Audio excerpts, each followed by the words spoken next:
आइए, सुनिए, देखिए, समझिए सनातन सत्य। जैसी दृष्टि वैसी सृष्टि, दृष्टि विज्ञान। कुदरत, कुदरती रचना एवं कुदरत के कानून से शाश्वत सुख की प्राप्ति। जोधपुर के परम पूज्य महात्मा उपासक प्रोफेसर डॉक्टर सोहन राज तातेड़ के निर्देशन में सनातन सत्य। जैसी दृष्टि वैसी सृष्टि, दृष्टि विज्ञान।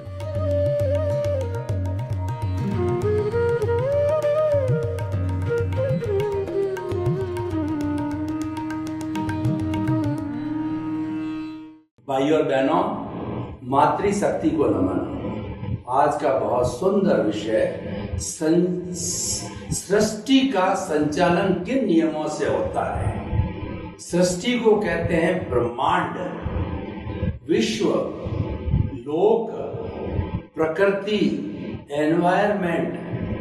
जिस ब्रह्मांड में, जिस दुनिया में हम जीते हैं, हम का मतलब 84 लाख जीवा योनि, बर्थ प्लेसेस, लिविंग बीइंग्स की संख्या तो असंख्य अनंत है। वो जिस ब्रह्मांड के अंदर जीती है वो सृष्टि कहलाती है। सृष्टि सबको आसरा देती है, सहारा देती है। सृष्टि को हम सनातन सत्य में कुदरत कहते हैं। सनातन सत्य में हमारे कुदरत, कुदरती रचना और कुदरत के कानून का सहारा लिया जाता है। और यह दृष्टि विज्ञान है।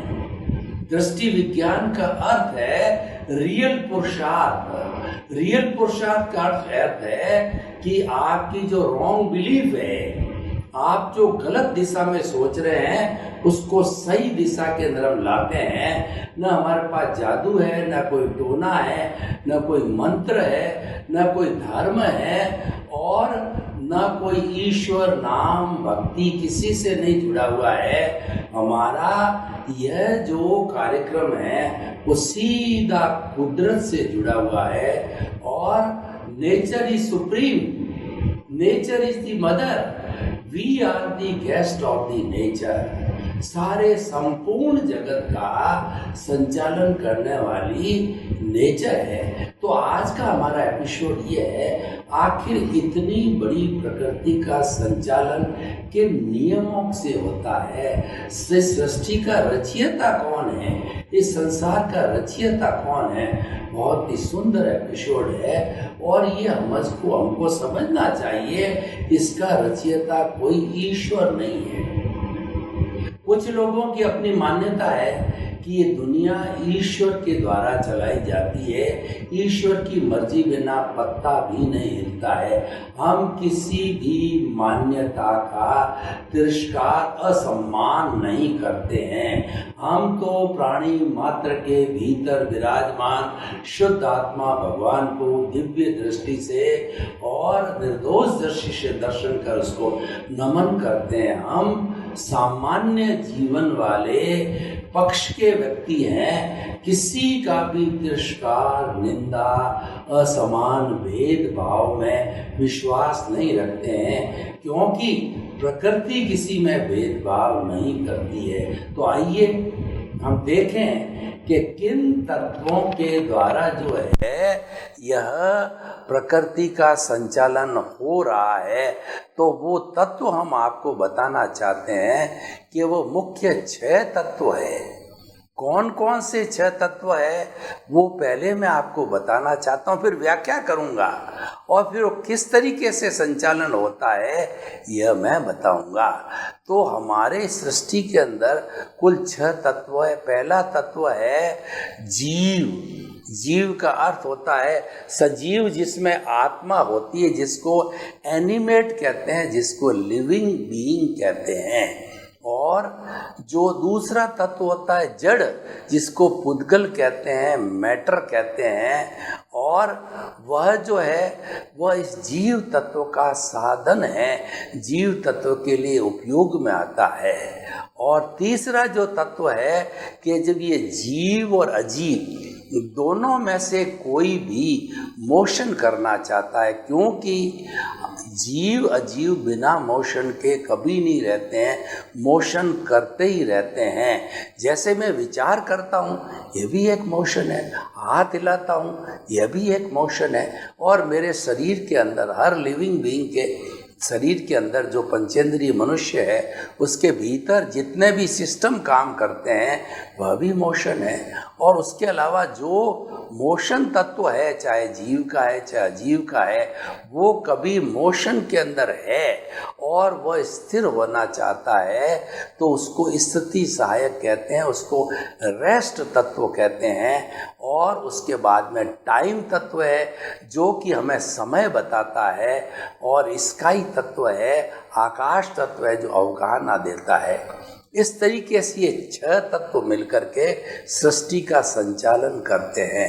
देखिए, भौतिकवाद और अध्यात्मवाद को हम जोड़ के आपसे बात करना चाहते हैं। भौतिकवादी होते हैं इन 6 में से 5 जो हमारे पुद्गल तत्व है, अजीव, और दूसरा मोशन, रेस्ट, और टाइम, स्पेस, और जो है वह जो ये 5 तत्वों को वो मानते हैं। इसीलिए भौतिक विज्ञानी 5 तत्वों पर काम करते हैं, उनको मानते हैं। और अध्यात्म भी इन 5 तत्वों को मानता है। लेकिन अध्यात्म ने एक छठा तत्व जोड़ा है, जो कि जीव तत्व है, चेतन तत्व है। और जहाँ आत्मा जुड़ जाती है वहाँ सारा परिवार जुड़ जाता है। वहाँ पे कर्मवाद का सिद्धांत, आत्मवाद का सिद्धांत, और अपना पुण्य पाप है, और प्रारब्ध है, उदय है, पुनर्जन्म है, सारी बातें उससे जुड़ जाती है। जितना भी अध्यात्म का विषय होता है वह जीव के जुड़ने से होता है। जब तक जीव या आत्मा नहीं जुड़ती है, तब पूरा जितना धार्मिक क्षेत्र है वह इनफोर्स नहीं आता है, उसका रोल में नहीं आता है। तो ये 6 तत्व जहाँ होते हैं वहाँ लोक कहलाता है। और ये हमारा जो 14 रज्जु का जो लोक है, उसके बाहर जो है एक अलोक है। अलोक में केवल आकाश है, स्काई तत्व है, वहाँ पर जीवन नहीं है। जीवन केवल लोक में ही है, जीवन केवल इन 6 तत्वों के अंदर ही है। तो और ये 6 तत्व मिलकर ही जो इस सृष्टि का संचालन करते हैं, और ये ऑटो मोड से चलते हैं। ये भूतकाल में थे, आज है, और भविष्य काल में रहेंगे। ये हर युग के अंदर हर क्षण में रहते हैं। अब एक एक तत्व की मैं व्याख्या करता हूँ, उससे आपकी स्थिति बहुत स्पष्ट हो जाएगी। पहला है जीव तत्व, चेतना। असंख्य चेतनामय परमाणुओं के पिंड को हम चेतना कहते हैं, और जिसमें चेतना हो जाती है वह लिविंग बीइंग कहलाता है, वो प्राणी कहलाता। उसमें 10 तरह के प्राण आ जाते हैं। 5 इंद्रियों के प्राण होते हैं, मनोबल, वचन बल, काया बल, स्वाच्छोश्वास और आयुष्य प्राण है। ये 10 प्राण का जो धारक है वह जीव कहलाता है। जीव में फीलिंग्स होता है, सुख दुख की अनुभूति होता है, प्रजनन होता है, ग्रोथ होता है। इसकी 9 कैरेक्टरिस्टिक है, और उस 9 कैरेक्टरिस्टिक को विज्ञान ने भी माना है। इसीलिए जीव की 9 कैरेक्टरिस्टिक जो है वो विज्ञान सम्मत है। तो हम जो ये सृष्टि का संचालन की बात कर रहे हैं, ये पूर्ण रूपेण विज्ञान सम्मत है, क्योंकि हमने भौतिकवाद को इसमें जोड़ा है। और छठा तो जोड़ 5 को अध्यात्म एग्री करता है। तो इसी कारण से ये अध्यात्म विज्ञान एक होलिस्टिक विज्ञान है, जो कि भौतिक विज्ञान को मान्य करता है। तो अब देखिए ये सारी जीव की अवस्था होती है। और दूसरा जो इसका साधन तत्व है, जीव ये मुक्त जीव होता है, वो मोक्ष के अंदर रहता है, सिद्धशीला में रहता है, अशरीरी होता है, और वह अनंत ज्ञान, अनंत दर्शन, अनंत शक्ति और अनंत सुख का धाम होता है। और चारों तरफ उसके आनंद ही आनंद होता है। वह आनंद का अजस्र स्रोत वहाँ बहता है और वह ईश्वर रूप में फॉर एवर विराजमान होता है। और कभी भी वह इस 84 लाख जीवा योनि का जो चक्कर है उसमें वह कभी भी फिर नहीं आता है। ये मुक्त जीव की बात है। लेकिन जो जीव मैं बोल रहा हूँ या जो जीवित प्राणी है वो सारे बॉन्डेड है, बॉन्डेड सोल हैं। इसीलिए I plus my is equal to bonded soul, I minus my is equal to pure soul, जो कि मोक्ष के अंदर रहती है, जो कि मूल आत्मा हमारे भीतर भी है। हमारे भीतर में मूल स्वरूप द्रव्य रूप में जो आत्मा है वह मोक्ष स्वरूप है। उस स्थिति को अभी हमने प्राप्त नहीं किया है, वो हमारा लक्ष्य है उसको प्राप्त करने का। अभी हमारी जो 3 स्तर की चेतना होती है, जैसे कोई बच्चा प्राइमरी में बढ़ता है, फिर मिडिल में आता है, फिर सेकेंडरी में आता है, कॉलेज में जाता है, तो हमारी कई लोग प्राइमरी स्टेज के अंदर होते हैं। वो जो है स्वार्थ की चेतना से प्रेरित होकर के और वो जीवात्मा बहिरात्मा होते हैं। और जब उनको ज्ञान मिलता है, ज्ञानी पुरुष की कृपा होती है, उनका उपादान होता है, उनका भाग्योदय होता है, तो ज्ञान पद मिलने के बाद में उनका स्थान बदल जाता है। उनकी सीट कर्ता भाव से आत्मपद पर चला जाता है। जो जीवात्मा बहिरात्मा है वो अपने आप को ही कर्ता मानता है।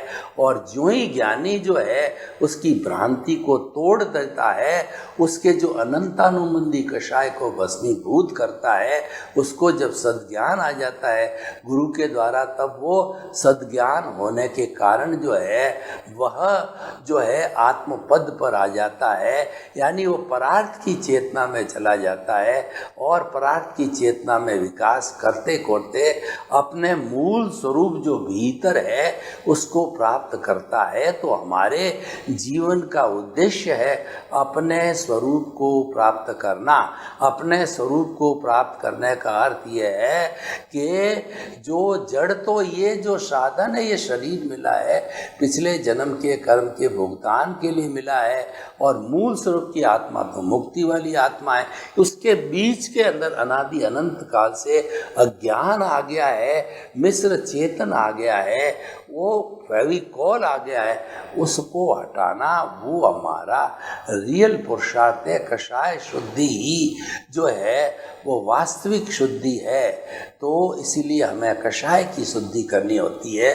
तो ये हमारा जीव तत्व है। अजीव तत्व है वो सारा संसार जो आँखों से दिखाई देता है वो अजीव तत्व है। अजीव तत्व के अंदर कोई हिंसा का प्रश्न नहीं उठता है। जो सजीव होता है, आत्माधारी होता है, उसको किसी तरह का दुख देना, प्रताड़ना देना, मारना, पीटना, वहाँ हिंसा होती है।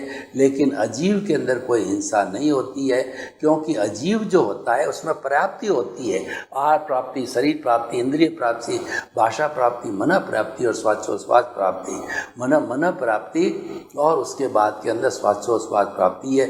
6 प्राप्तियां जो है ये पुद्गल की जो है वो शक्ति है, और प्राण है वो चेतना की शक्ति है। ये डिफरेंस होता है। और ये जड़ होता है वो गलन मिलन धर्मा होता है, उसमें फ्यूजन होता है, कॉम्बिनेशन होता है, और हर क्षण हर वस्तु बदलती है। जो संचरण करता है वो संसार कहलाता है। तो ये जो है जड़ बदलता रहता है, ये जड़ तत्व बदलते रहते हैं। हमारे वैज्ञानिकों ने अभी तक 116 जड़ तत्वों की खोज की है, और वो आपस के अंदर एक दूसरे के अंदर बदल करके बनते रहते हैं। जो आज मिट्टी है वो कल सोना बन जाती है, सोना है वो चांदी बदल जाती है। ये बदलते रहते हैं। ये तो जड़ की है। जड़ में फीलिंग नहीं होती है, जड़ कोई सुख दुख की अनुभूति नहीं करता है, इसीलिए उसके अंदर मारने तोड़ने से कोई हिंसा नहीं होती है। अब क्या होता है कि जड़ भी मोशन करता है। मोशन करने का अर्थ होता है ट्रेन है वह चलती है, फ्लाइट है वह उड़ती है, और जो हमारा हेलीकॉप्टर है वह भी उड़ता है, और चेतन जो है वो हलन चलन करता, मतलब हमारे शरीर में जितने भी सिस्टम्स है, हाथ है, पाँव है, बाहर के भीतर के है, वह सब मोशन करते रहते हैं। और व्यक्ति पैदल चलता है, व्यक्ति घूमता है, फिरता है, तो लिविंग बीइंग की जितनी भी मोशन की होती है वो जीव का मोशन कहलाता है। तो चाहे जड़ हो चेतन हो, इनको गति सहायक मोशन तत्व देने वाला एक अमूर्त तत्व, जो कि जो है अमूर्त है, दिखाई नहीं देता है, वो न तो किसी विज्ञान की जो है दूरबीन से दिखाई देता, न आँखों से दिखाई देता है, उसको तो देखने वाला प्रत्यक्ष ज्ञानी यानी अवधि ज्ञानी, मन प्रयोग ज्ञानी या केवल ज्ञानी ही उसको देख पाता है। तो ये जो है हमारा मोशन तत्व एक तत्व है, पूरे लोक में ब्रह्मांड के अंदर एक तत्व है, वो जो है वो अनादि अनंत है, हर क्षण मौजूद होता है, वह इटरनल होता है, और एक सुई की कण दबावे जितना भी अतिरिक्त स्थान लोक में नहीं है जहाँ पर कि ये हमारा मोशन तत्व जो है वो नहीं होता। एक तत्व है, पौद्गलिक है, अमूर्त है, और जो है ये उदासीन भाव से, इसका गुण क्या है कि उदासीन भाव से जो रेस्ट मांगता, जो मोशन मांगता है, जो गति मांगता है, तो ये गति सा है कि उसको गति जो है दे देता। उदाहरण के तौर पर एक ट्रेन रेलवे स्टेशन पर खड़ी है और ड्राइवर उसको हैंडल दबा के चलाना चाहता है, इसका अर्थ यह हुआ कि उसने डिमांड की, उसने मोशन तत्व की डिमांड की। मोशन तत्व पूरे ब्रह्मांड में हाजिर है, डिमांड करते ही बिना किसी डिले वो हाजिर हो जाता है, और गाड़ी चल पड़ती है, फ्लाइट उड़ जाती है, हेलीकॉप्टर चल जाता है। और अब जीवित प्राणी की बात करें तो व्यक्ति दौड़ने लग जाता है, हाथ पैर हिलाने लग जाता है, हमारे भीतर के जितने भी सिस्टम्स हैं वो ऑलरेडी काम कर रहे हैं, मोशन तत्व हो जाता है जड़ और चेतन के अंदर। अगला जो छठा तत्व है वो आकाश तत्व है। आकाश का मतलब अवगाह न देना। आकाश भी मोशन और रेस्ट की तरह एक अमूर्त तत्व है, और ये अवगाह न देता है। ये पूरे ब्रह्मांड में एक तत्व के रूप में, अमूर्त तत्व के रूप में दिखाई नहीं देता है, उस रूप के अंदर ये मौजूद है। और अवगाहना का मतलब मैं जो 3 फुट बाई 6 फुट की जो जगह बैठा हूँ वो घेर रहा हूँ, सोते समय घेरता हूँ, हर प्राणी जो है जगह घेरता है, उसकी अवगाहना जो है ये स्थायी तत्व देता है। अगर स्थायी तत्व नहीं होता है आकाश तत्व, आकाशास्ति का है, तो हम एक दूसरे के ऊपर गिरेंगे और लथपथ होते रहेंगे, हमारा कोई वजूद नहीं रहेगा, स्थिति नहीं रहेगी, हम न तो बैठ सकेंगे न सो सकेंगे, घूमते रहेंगे। तो इन 6 तत्वों से संचालित है ये हमारा लोक है, सृष्टि और ब्रह्मांड है, और ये ऑटो मोड से चलता है, क्योंकि ये सब तत्व जो इटरनल तत्व है हर वक्त में मौजूद होते हैं। तो जब हमने विज्ञान का सहारा लिया और अध्यात्म का सहारा लेकर के सृष्टि का रचयिता 6 तत्वों को बताया, 6 तत्व जहाँ मौजूद होते हैं वहीं पर जो है लोक होता है, उसके बाद अलोक हो जाता है, अलोक में केवल आकाश होता है, ऐसा हमने जानकारी करी। तो अब हम ये इनकी रचना की बात हमने कर दी है। अब हम ये देखना चाहेंगे कि इस रचना के तहत जो है हम किस तरीके से सारे लोग मिलकर के और इस सृष्टि का उपयोग करते हैं।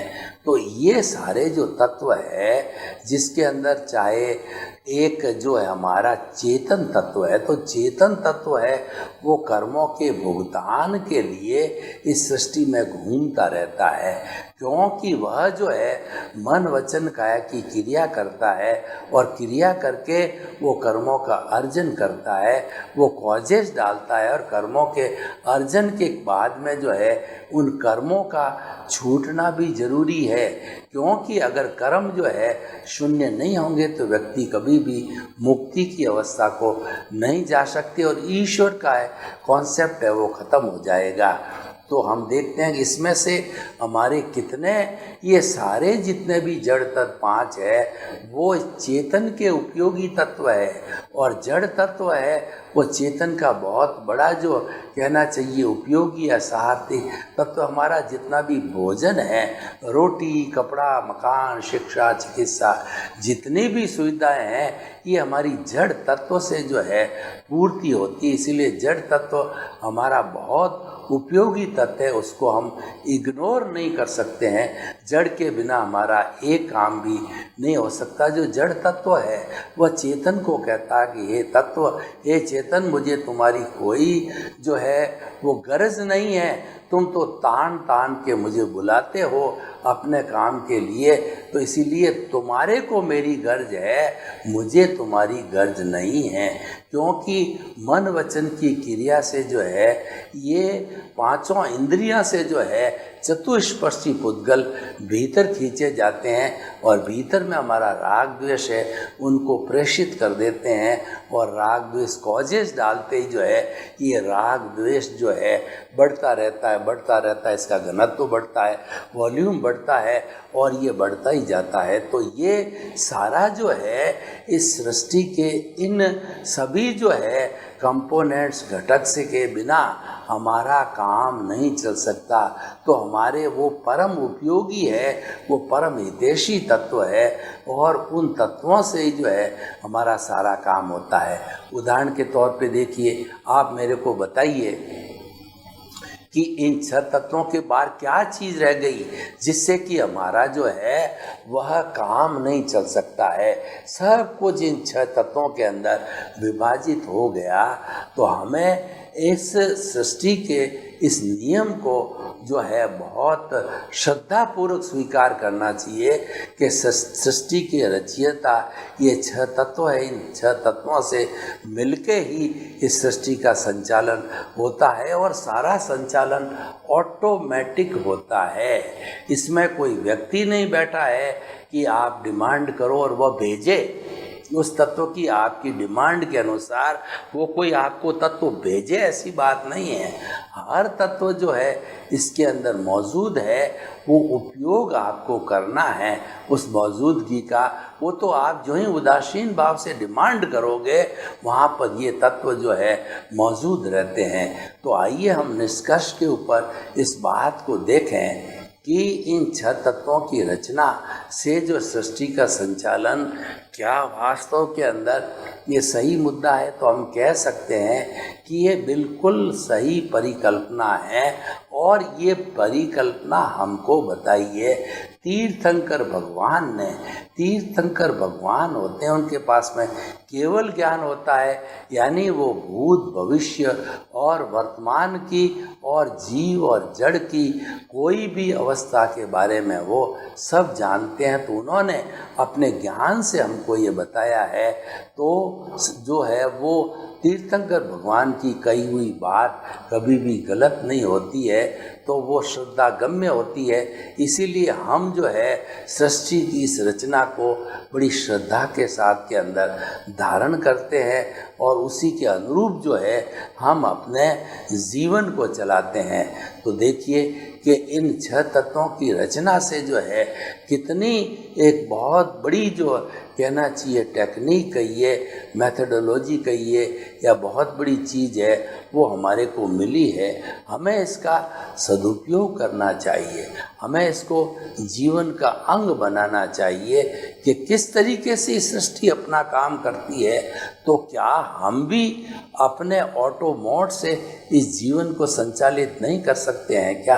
तो हमारे जीवन का लक्ष्य बनना चाहिए कि जैसे ये संचालन ऑटोमेटिक होता है, तो उसी तरीके से मुझे भी जो है इस जन्म के अंदर नींव डलानी है कि मेरी मुक्ति भी जो है धीरे धीरे ऑटो मोड से होती रहे। देखिए, मुक्ति की प्राप्ति करने के लिए आपको रियल पुरुषार्थ में आना पड़ेगा। और रियल पुरुषार्थ दृष्टि विज्ञान है, यानी जो कुछ भी मन वचन काया तथा उससे जुड़ी हुई अवस्था मात्र कुदरती रचना है, ये हमारा व्यवहार जगत है, ये हमारा भुगतान है और कुदरत के ताबे कुदरत के अधीन चलता है, उसको चलने दीजिए और उसके मात्र ज्ञाता दृष्टा रहे। तो हमारा रियल पुरुषार्थ है उसको मात्र जानना और देखना। मात्र जानने और देखने से जन्म जन्मांतर से हमारी कॉजल बॉडी जो इकट्ठी हुई होती है, धीरे धीरे वो धुंधती जाती है। ज्ञाता दृष्टा का अर्थ यह है आपकी कॉजल बॉडी धीरे धीरे कमज़ोर होने लगती है, शिथिल होने लगती है और शिथिल होकर के और वो एक दिन जब शून्य हो जाती है, जब वो संपूर्ण रूप से शून्य हो जाती है, तब हम जो है सिद्ध बुद्ध और मुक्त बन जाते हैं।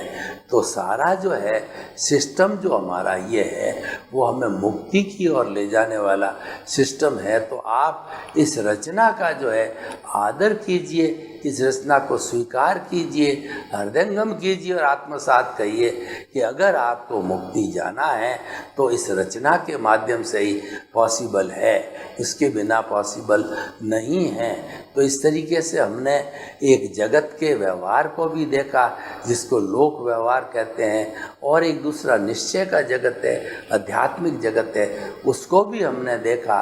तो दोनों का जो है हम आपस के अंदर विकास करके और दोनों को जो अपना यथा स्थान देकर के हम जो है हमारी प्रकृति है, हमारा जो ये अज्ञान है, उस अज्ञान को वाश करके और हम मुक्ति की अवस्था को जा सकते हैं। तो भाई और बहनों, ये जो सृष्टि के निर्माण की बात है वह बिल्कुल साइंटिफिक है, क्योंकि साइंस इनको 5 चीज़ों को मानता है। वो कौन सा? गति सहायक यानी मोशन, स्थिति सहायक यानी रेस्ट, और टाइम तत्व है और स्पेस तत्व है। तो इन सब को जो है ये मानने वाला जो तत्व है, और सबका संचालन जो है जड़ के लिए होता है और चेतना के लिए होता है। तो इन सारे तत्वों को हमें अच्छी तरह से समझना है, इसका सदुपयोग करना है, क्योंकि जब ये चीज़ हमारे समझ में आ जाएगी तो हमें कहीं पर भी कन्फ्यूज़न नहीं होगा कि दुनिया को चलाने वाला कौन है। सर्वे भवन्तु सुखिनः, सर्वे सन्तु निरामया। लोक के सब जीवों को सुख मिले, शांति मिले, आनंद मिले, प्रेम मिले, सौहार्द मिले, और हमारे देश में वसुधैव कुटुम्बकम का निर्माण हो। आपके प्रति मंगल भावना, शुभ कामना। ओम शांति।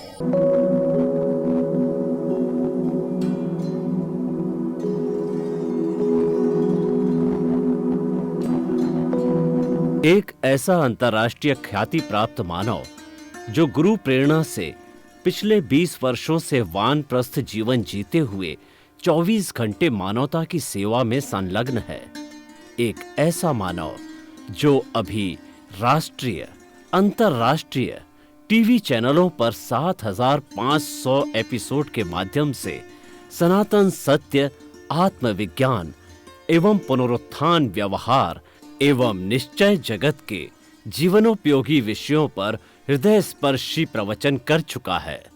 उस मानव का नाम है महात्मा उपासक प्रोफेसर डॉक्टर सोहन राज तातेड़।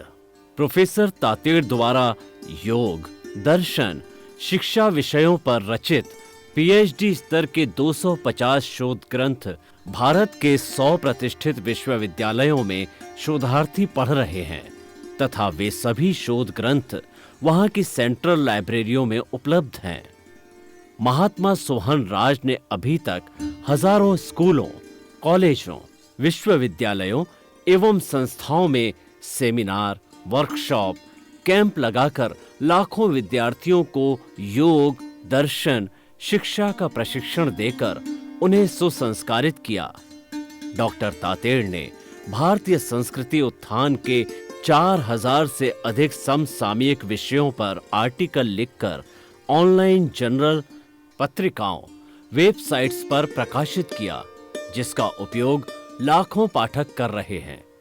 उपासक तातेड़ के 5000 से अधिक आज का सुविचार, आज का शुभ संदेश, आज का मंगल भावना योग आदि चिंतन websites, Twitter, blogger, Facebook, YouTube माध्यमों से लाखों लोग अपना जीवन निर्माण कर रहे हैं।